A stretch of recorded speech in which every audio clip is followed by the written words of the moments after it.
మీరు ఇంజనీరింగ్ చేశారా? జాబ్స్ కోసం సెర్చ్ చేస్తున్నారా? 3600 మందికి పైగా స్టూడెంట్స్ కి జాబ్స్ వచ్చేలా చేసిన code Gyan 100 days software course లో జాయిన్ అవ్వండి. మీ కెరియర్ ని బిల్డ్ చేసుకోండి. నమస్కారం డాక్టర్ శ్రీ ఆచార్య కృష్ణస్వామి గారు. నమస్కారం అండి. 699 మనీ మంత్ర వీడియో. సో ప్రీవియస్ వీడియోలో మనం డిస్కస్ చేసుకున్నట్టు మనం మనీ పాయింట్లో ఉన్నప్పుడు ఎలానంటే సబ్ కాన్షియస్ కాన్షియస్ ఏ విధంగా ఉంటాయనేటువంటి దానికి బెస్ట్ ఎగ్జాంపుల్ చెప్పారు. ఒకళ్ళు గురువు అయితే ఇంకొకళ్ళు శిష్యులు. ఎస్, అది బాగా పేలింది అది వీడియో చాలా కూడా. చాలా ఇప్పటివరకు ఏమనుకున్నారంటే అండి, నిజంగా కూడా నాకు చాలామంది కాల్స్ చేసి చెప్పారు. ఎందుకంటే అసలు గురు శిష్యుల సంబంధం అంటే మేము ఏదో అనుకున్నాము, ఒక ఫిజికల్ బాడీ అనుకున్నాం. కానీ మీరు అంతర్లీనంగానే మన లోపల గురువు ఉన్నాడు, అది ఎలా డైవేట్ చేస్తాడు, మనం శిష్యుడికి ఎలా మారాలి, దాన్ని ఎలా మనం వినికిడి చేయాలి, దాన్ని ఎలా మనం ప్రతిచర్య చేయాలి, అదంతా వాళ్ళు చెప్తుంటే నాకే ఆశ్చర్యం వేసింది. సరిగ్గా చెప్పాం కదా మరి. Thank you so much. మీకు కూడా గుర్తున్నందుకు చాలా గ్రేట్. ఎందుకంటే ప్రపంచం మొత్తం మర్చిపోయినా మీలో ఉన్న గురువుడు మీరు మర్చిపోతే మాత్రం మీరు ముందుకెళ్ళలేరు. బా 699 మనీ మంత్ర వీడియో. ఈ వీడియోలో ఏం చెప్తున్నా, ఇక్కడ విచిత్రం ఏం జరుగుతుందంటే, ఈ వాక్యం ఎంత బాగుందంటే, నీలో నిద్రాణంగా ఉన్నటువంటి ఆత్మను మేలుకొలపడగడం అలవాటు చేసుకోండి. అయితే ఆ వాక్యం ఎంత బాగుంది. నీలో నిద్రాణంగా ఉన్నటువంటి ఆత్మను మేలుకొలపడం అనేది అలవాటు చేసుకోండి. ఇక్కడ విచిత్రం ఏంటంటే, అందరూ ఏమనుకుంటారంటే ఆత్మ అంటే అది ఏదో ఉంది, అది ఇప్పుడు మనిషి చనిపోయిన తర్వాత అది ఏదో గాలిలో వెళ్ళిపోతుంది. ఆ ఆత్మ అంటే దాన్ని ఏదో పరిభాషలో, ఆధ్యాత్మిక పరిభాషలో ఎంతో లోతుగా చెప్పడం, అదంతా ఏం లేదండి. ఎందుకంటే అదంతా అయిపోయింది. అది ఇప్పటివరకు విని ఇప్పటికి ఎవరికి అర్థం కాలేదు అసలు ఆత్మ అంటే ఏంటనేది. సరైనటువంటి ఆత్మ అనే ఒక నిర్వచనం అనేది ఇప్పటిదాకా ఎవరు చెప్పలేకపోయినారు. అసలు ఆత్మ అంటే ఏంది, ఎక్కడ ఉంటుంది అది, దాన్ని మనం సింపుల్గా చెప్పాం కదా, పైనల్ గ్లాండ్ అని చెప్పాం మనం. అర్థమవుతుందా? సింపుల్గా చెప్పాం మనం, final gland it's the science. అవును, దాన్ని మనం చిన్నప్పుడు పీయూష గ్రంథి అని చదువుకున్నాం మనం మర్చిపోయాం. ఇప్పుడు దాన్ని చిన్నప్పుడు పీయూష గ్రంథి అని చదువుకున్నాం. అలాగే పిట్యూటరీ గ్లాండ్, ఈ రెండు గ్లాండ్స్ ఏం చేస్తాయంటే, ఇక్కడ ఎప్పుడు నిద్రావస్థలు ఉంటాయి. పిట్యూటరీ గ్లాండ్, పైనల్ గ్లాండ్ ఎప్పుడు నిద్రావస్థలు ఉంటాయి. నిద్రావస్థలు ఉన్నదాన్ని ఎందుకు నిద్ర మేలుకొల్పాలి ఇక్కడ మనం చెప్తుంది. అది నీ ఆత్మ నిద్రాణంగా ఉంది కదా, అది మేలుకొల్పాలని ఆధ్యాత్మిక పరిభాషలు చెప్పారు. అంటే విచిత్రం ఏంటంటే, ఈ సైన్స్ రాకముందే మన ఋషులు ఎప్పుడో చెప్పారు కదా, నిద్రావస్థలో ఉన్నటువంటి ఆ యొక్క ఆత్మను మేలుకొలపండి. అంటే మీనింగ్ ఏంటంటే, ఎప్పుడూ కూడా ఈ పైనల్ గ్లాండ్, పిట్యూటరీ గ్లాండ్ ఏవైతున్నాయో ఇవి రెండు కూడా హాయిగా నిద్రావస్థలో ఉంటాయి. విచిత్రం ఏంటంటే, ఈ పైనల్ గ్లాండ్ ఏదైతుందో మీకు 7 జన్మలకు తిరుగుతుంది. ఓకేనా? శరీరం మారుతుంది, మాత్రం ఆ పైనల్ గ్లాండ్ అనేది ఆ శరీరాన్ని పట్టుకొని తిరుగుతుంది. ఇక పిట్యూటరీ గ్లాండ్ ఏమవుతుందంటే, దాంతోపాటు మొత్తం ఈ యొక్క ప్రతి జన్మ యొక్క రికార్డుని మనకి ఒక హార్డ్ డిస్క్ లాగా అది మొత్తం సేవ్ చేస్తుంటుంది. సేవ్ చేసి ప్రతి టైంలో దానికి అందిస్తుంటుంది పైనల్ గ్లాండ్కి. ఓకేనా? ఈ రెండు గ్లాండ్స్ ఎప్పుడు కూడా నిద్రావస్థలో ఉంటాయి. పిట్యూటరీ గ్లాండ్ నిద్రావస్థలో ఉండి మిగతా గ్లాండ్స్ యొక్క వర్క్ చేస్తుంటాం. ఓకేనా? ఇక్కడ విచిత్రం ఏం జరుగుతుందంటే, నిద్రావస్థలో ఉన్నటువంటి మీ యొక్క ఆత్మను మేలుకొలపండి అంటే, అది ఎప్పుడు నిద్రావస్థలో ఎందుకు ఉంటుందంటే దానికి ఏం పని లేదు. ఎందుకంటే గత జన్మను అన్నీ మోసుకొని వచ్చేలా ఆ నిద్రావస్థలో ఉంటుంది. ఇప్పుడు దాన్ని ఎందుకు మేలుకొల్పాలి, మనం పడుకుందాన్ని ఎందుకు మేలుకొల్పాలి? ఇప్పుడు ఒక వ్యక్తి ఉన్నాడు, హాయిగా తలుపులు పెట్టేసుకుని పడుకున్నాడు, వాడిని ఎందుకు లేపుతాం మనం? వాడితో ఏదైనా పని ఉంటే తప్ప మనం ఎందుకు లేపుతాం? హాయి పడుకున్నాను పడుకోవచ్చు కదా. ఓకేనా? మన శాస్త్రంలో ఒక సిస్టర్ చెప్తారు, 3 సమయాల్లో ఎవరి మనం భంగం చేయకూడదు. ఒకటి, నిద్రావస్థలో ఉన్నవాడిని, బాగా నిద్రలో ఉన్నవాడిని మనం అవసరమైతే తప్ప వాడిని నిద్ర లేపడానికి లేదు. భోజనం చేసేప్పుడు కూడా అవసరమైతే తప్ప భోజనంని మనం డిస్టర్బ్ చేద్దాం.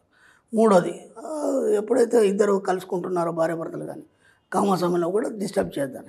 కాబట్టి అంత చక్కగా నిద్రావస్థలో ఉన్నటువంటి పైనల్ గ్లాండ్ని మనం ఎందుకు డిస్టర్బ్ చేయాలి? మేలుకొలపడం అలవాటు చేసుకోవడానికి చెప్పాడు ఇక్కడ. అలవాటు చేసుకోండి అంటే నిరంతరం నువ్వు దాన్ని ఒక అలవాటుగా మార్చుకోవాలి మేలుకొలపడం. ఎందుకు అంటే, ఇప్పుడున్న ఈ జన్మకి చైతన్య పరిణామం చెందడానికి, జాగ్రత్త అవస్థలోకి నువ్వు వెళ్ళడానికి నిరంతరం దాన్ని మేలుకొలపాలి. ఎందుకంటే నువ్వు ఉన్న జీవితం ఏదైతుందో చైతన్య పరిణామం చెందలేదు. నువ్వు ఒక పువ్వు వికసిస్తుంది, ఓకేనా, సూర్యరశ్మితో వికసిస్తుంది. అలాగే ఒక జంతువు నిద్ర మేలుకొని తన ఆహారం కోసం వెతుక్కుంటుంది. ఓకేనా? మళ్ళీ దానితో డబ్బు సంబంధం లేదు, మనకి అర్థమైందా? దానికి డబ్బుతో సంబంధం లేదు. కానీ మనిషికి డబ్బుతోని సంబంధం. అలాగే ఈ యొక్క చైతన్య పరిణామంలో జీవన వికాసానికి సరిపడా తను సంపాదించుకోవాలి కాబట్టి చైతన్య పరిణామం చెందాలి. కాబట్టి చైతన్య పరిణామం చెందాలన్నప్పుడు నీ యొక్క నిద్రాణమైనటువంటి ఆ యొక్క ఏదైతే మనకు ఆత్మ ఉందో దాన్ని మేలుకొలపడం అనేది అలవాటు చేసుకోవాలి. ఎందుకంటే నువ్వు ఒక స్తబ్దంగా ఒక రాయిలాగా పడి ఉండడం అనేది నీకు అలవాటు అయిపోయింది. అంటే ఇది ఎలా అయిపోయిందంటే నీ జీవితం అనేది ఒక రొటీన్ లైఫ్. అంటే ఉదయం లేచామా, ఆఫీస్కి వెళ్ళామా, వచ్చామా, అప్పులు చేసుకున్నామా, ఉన్నంతలో బతికామా, అయిపోయింది. కానీ ఈ సృష్టిలో ప్రతిదీ కూడా చైతన్య పరిణామం చెంది అన్నీ వికసిస్తున్నాయి. నీ జీవితంలో వికసనం ఎక్కడ ఉంది? నీ జీవితంలో వికసనం లేదు కదా, అంటే కొత్తదనం లేదు కదా. కొత్తదనం ఏదైతుందో దాన్ని చైతన్య పరిణామం చెందడం అంటారు. ఆ చైతన్య పరిణామం చెందడానికి నీ యొక్క కొత్త ఆలోచనల్ని నీ ఆత్మకి ఇవ్వడానికి దాన్ని మేలుకొల్పాలి ప్రతి క్షణం. దానికోసం నువ్వు దాన్ని లేపడానికి అలవాటు చేసుకోవాలి. ఇప్పుడు నువ్వు ఉన్న జీవితం వేరు, నీ కొత్త జీవితాన్ని నువ్వు ఎలా తీర్చిదిద్దుకోదలుచుకున్నావు, నువ్వు ఒక గొప్ప ఆత్మగా నువ్వు రూపం దాల్చుకున్నావా, నీ ద్వారా ఇతరులకు నీ యొక్క శక్తిని ప్రసరింపజేయదలుచుకున్నావా, నీలో ఉన్నటువంటి అనంతమైన ఎనర్జీని నువ్వు ఎలా బయటికి తీయాలి, ఆ బయటికి తీయడానికి నీకు ఎవరు గైడెన్స్ ఇస్తారు? ప్రపంచంలో ఎవడు నీకు ఆ గైడెన్స్ ఇవ్వడు. కేవలం నీ యొక్క ఆత్మనే నీకు గైడెన్స్ ఇస్తుంది. అంటే నీ ఫైనల్ గైడెన్స్ ఇస్తుంది. అందుకోసం దాన్ని నిద్ర లేపాలి. ఒక వాక్యంలో ఇంత పెద్ద అర్థం ఉంది, ఇంత పెద్ద మీనింగ్ ఉంది.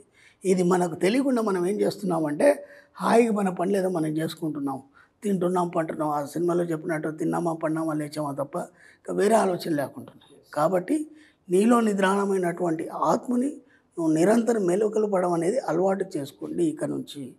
అలా చేసుకోవడంలో ఏమవుతుందంటే నీలో చైతన్య పరిణామం కలిగి, నీలో వికసనం కలిగి, నీ యొక్క జీవితం అనేది కొత్తగా రూపొందించడం కాకుండా నీ ద్వారా అనంతమైనటువంటి ఎనర్జీ ఇతరులకు ప్రసారమై ఒక కొత్త సరళిని మీరు సృష్టించడం అనేది స్టార్ట్ అవుతుంది. కాబట్టి అది ఎవరు వచ్చేసేది కాదు, ఎవరో గైడెన్స్ ఇస్తే అయ్యేది కాదు, ఎవరు చెప్పినా ఏం చేసినా సరే అది సాధ్యం కాని పని. కాబట్టి మీలో ఉన్న అనంతమైన శక్తిని మీరే తట్టి లేపి మీరే మేలుకొల్పినప్పుడే సాధ్యమవుతుంది. కాబట్టి మీరు అలా పడి ఉండకుండా, ఒక రాయిలాగా పడి ఉండకుండా, ఒక పాషాణంలాగా పడి ఉండకుండా వీలైనంత మటుకు చైతన్య పరిణామం చెందుతూ మీలో ఉన్నటువంటి ఆ నిద్రాణమైన ఆత్మ అనే శక్తిని నిరంతరం లేపడానికి అలవాటు చేసుకొని మీ యొక్క జీవితాన్ని చక్కగా తీర్చిదిద్దుకోండి. 21st సెంచరీలో అంటే గురువులు అంటే ఇలానే ఉంటారేమో అనుకున్నంత ఇదిగా అనిపించింది సార్. అంటే ఒక సబ్జెక్ట్ ఎంత అద్భుతంగా ఉంటుందా అని నాకు ఎంత బాగా అనిపించిందంటే, ఒక పువ్వు వికసించినప్పుడు, ఒక విత్తనం మొలకెత్తినప్పుడు నువ్వెందుకు అలా నిద్ర వ్యవస్థలో ఉంటావు? అంటే నాకు ఆ నేచర్ పాయింట్లో చాలా కనెక్ట్ అయ్యాయి అనమాట.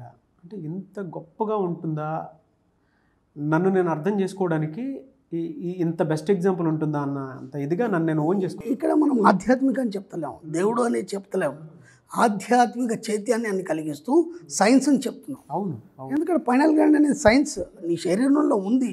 మీరు మొత్తం దానికి సంబంధించేటువంటి లిటరేచర్ మొత్తం మీరు గూగుల్లో కొట్టి చదవచ్చు.